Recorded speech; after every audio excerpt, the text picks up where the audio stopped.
Sejong menamakan alfabet tersebut dengan nama Hunmintongeum.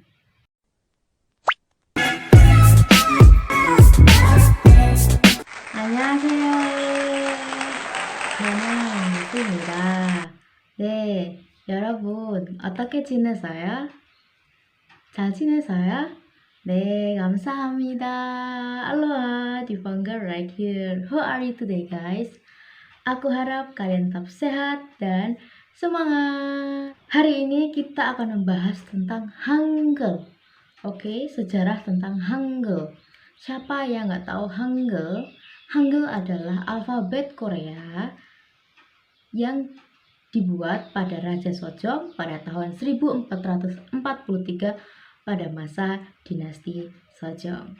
Oke, buat teman-teman yang mau tahu ceritanya, jangan di skip ya. Dan buat teman-teman yang baru, selamat datang. Jangan lupa like, comment, and subscribe, dan turn on push notification supaya kalian gak ketinggalan video-video dari aku. And let's get it. Hangul. Hangul adalah alfabet yang digunakan untuk menulis bahasa Korea. Hangul diciptakan oleh Raja Sejong pada tahun 1443 pada masa dinasti Joseon.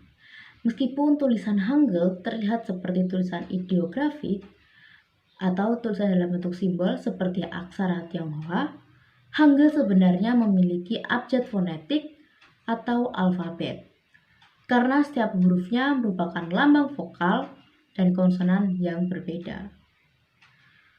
Alfabet Hangul terdiri dari 24 huruf atau jamo dan 14 huruf mati atau konsonan, dan 10 huruf hidup atau vokal. Sebenarnya, Hangul masih memiliki 3 konsonan dan 1 buah huruf vokal, tetapi dihilangkan. Selain untuk menuliskan bahasa Korea, Hangul juga digunakan untuk apa?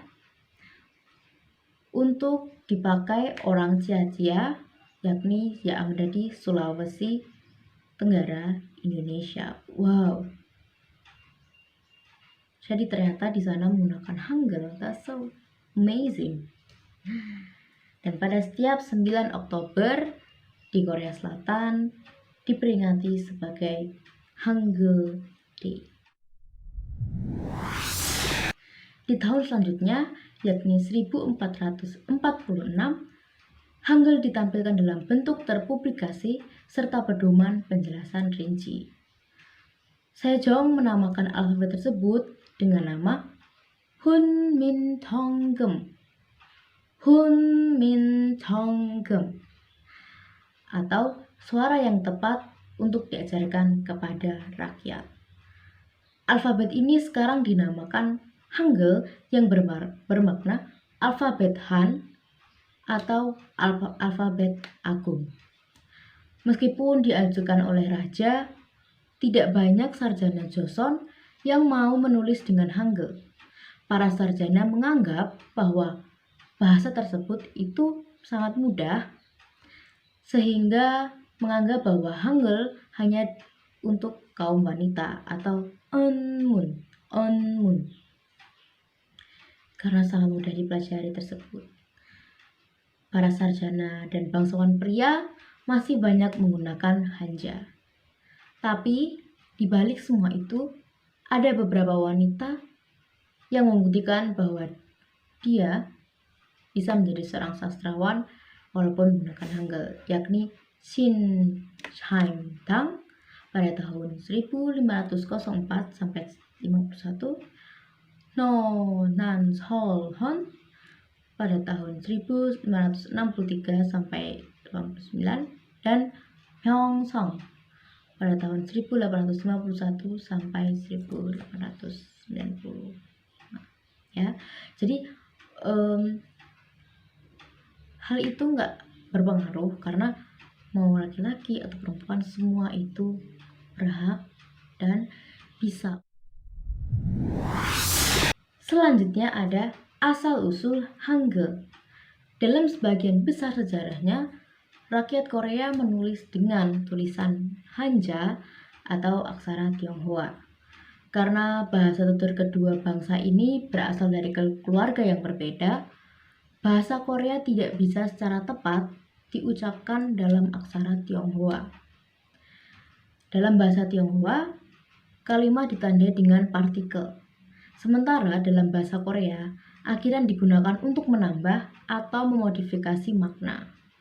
Walau tidak nyaman, kaum bangsawan Korea atau Hangban tetap mendukung penggunaan Hanja secara teguh. Raja Sejong adalah seorang pemimpin sekaligus ilmuwan dan pelopor budaya. Melalui upaya keras bertahun-tahun, ia berhasil meneliti unit dasar bahasa Korea menggunakan kemampuannya sendiri tentang kebahasaan dan akhirnya berhasil menuangkan dalam bentuk aksara, yakni Hunminjeongeum. Tulisan Raja Sejong Agung di Silok pada tanggal 30 Desember tahun ke-25 masa Raja Sejong berbunyi, yakni bulan ini Raja telah menciptakan 28 aksara atau onmun, yakni aksara tutur secara pribadi. Walau sederhana dan ringkas, aksara ini mampu menghasilkan variasi-variasi tak terhingga dan dinamakan Hunminjeongeum. Berdasarkan penjelasan dan contoh Hunminjeongeum pada tahun 1446, lambang konsonan dasar secara sistematis berdasarkan organ mulut manusia saat mengucapkan beberapa jenis suara, sementara konsonan lain dibentuk dengan menambahkan guritan kelima bentuk dasar. Oke, jadi kayak misalkan O dan O itu berbeda. Kalau O itu O biasa, tapi kalau O itu ada E dan O, jadi menyebutnya O gitu. Nah, selanjutnya ada keunggulan. Dari 6.000 buah bahasa yang dituturkan di dunia saat ini, hanya 100 bahasa yang memiliki aksara mereka sendiri, termasuk Hangul atau bahasa Korea yang menggunakan sistem penulisan sendiri. Hangul adalah satu-satunya aksara yang diciptakan oleh seorang individu berdasarkan teori dan maksud yang telah direncanakan dengan baik. Dibanding aksara lain, Hangul tidak didasarkan pada satu bahasa tulis atau meniru aksara lain, tetapi unik khas Korea. Jadi hanya ada satu, only in Korea. Jadi hanya diciptakan oleh Raja Sejong tanpa ada yang lain. Lebih lagi, Hangul merupakan sistem penulisan yang bersifat ilmiah, didasarkan pada pengetahuan kebahasaan yang mendalam dan asas-asas filosofis sehingga membuatnya praktis dan mudah dipelajari. Tujuan dari diciptakannya Hangul. Tujuan diciptakannya Hangul yakni untuk membuat suatu keterangan hak kepemilikan pada masa itu yang mengalami kekacauan. Hangul disusun berdasarkan ajaran Buddha yang menggambarkan hubungan antara manusia dengan Tuhan dan hubungan manusia dengan sesama manusia. Tujuan lain Raja Sejong menciptakan Hangul adalah agar rakyatnya yang sebagian besar tidak dapat menulis Hanja atau aksara Cina dapat menulis huruf Korea dengan lebih mudah sehingga bisa dipahami dan kita bisa pelajari sampai saat ini. Hangul sendiri menjadi warisan memori dunia UNESCO dan didaftarkan pada UNESCO pada tahun 1997. Meski di awalnya mengalami pertentangan, tapi berkat kegigihan dan juga berkat semangat dari Raja Sejong, pada akhirnya Hangul bisa diterima dan bisa kita pelajari sampai saat ini. Kamsahamnida Sejongwang. Oke, jadi itu dulu tentang sejarah Hangul. Semoga kalian senang dan semoga ini bisa menambah pengetahuan dan pengalaman kalian. Thank you for watching and don't forget to like, comment, and subscribe, and don't forget again turn on push notification supaya kalian gak ketinggalan video-video aku selanjutnya. Bye bye, see you next time.